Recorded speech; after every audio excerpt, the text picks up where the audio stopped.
Benjamin, Lyna, merci beaucoup. Thanks so much for your time.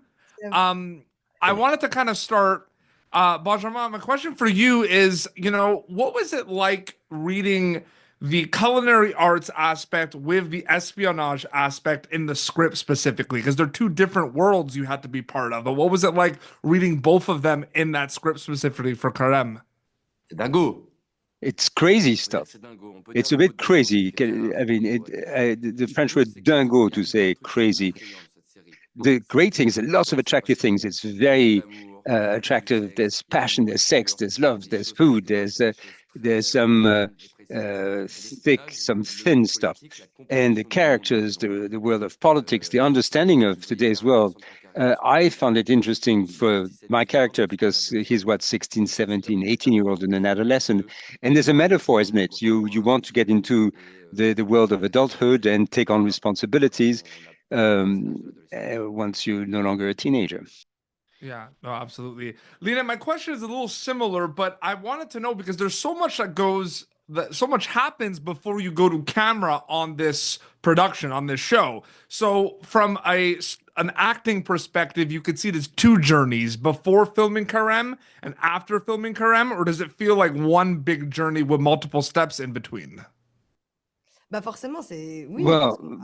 it's two different things. It could be upstream. There you're getting ready, you're preparing, you're building what we call prepping for the parts, the costumes, the tryouts, the readings, the research. You talk with the screenwriters, you change the dialogues, you rehearse, you prepare the scenes, and then on the set you start shooting, and then you deliver everything that you prepared, and then you let yourself be surprised by what happens there and then. So it's a different step, isn't it? And then once you've been through all this, after the shooting itself, everything you've learned, everything you've been through, everything you've experienced. So there's it's different, several lives, one after the other, isn't it? And at the end of each shooting, there's something of our characters that lingers. And I envy the senior actors because they have like a backpack full of stories and characters inside that will remain within them for the rest of their lives. I remember my first shooting, my second, my third shooting, and there's something left, and that lingers on. And over the years, there's something of that left in me. Yeah, absolutely, absolutely. And last question for Benjamin, very quickly. I love the sets of this. I can't even imagine like being on set for this. Like the sets from watching from a viewer are amazing. What was it like being on these sets specifically when you were filming this show? I can't even imagine what the viewer will be experiencing, because for me, as an actor and as a Parisian, I mean, I was born in Paris, so of course, all these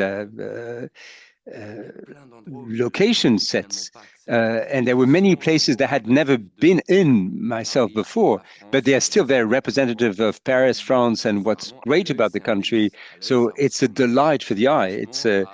And it's a similar pleasure that you experience, like eating a fine dish or making love. And that was the great way in which the Apple TV teams were able to give this sense of greatness, of absolute grandeur, if I can use the phrase. If you want to see what Paris was like in the 1800s, you can see it in the series. Absolutely. I can't wait for people to see Carême on Apple TV Plus. Thank you both for your time. Merci beaucoup. Thank you, man. Thank you. Thanks. Thank you for tuning in to Popternative. Make sure to check out our past episodes of Popternative on YouTube. This has been an Autograph Communications production.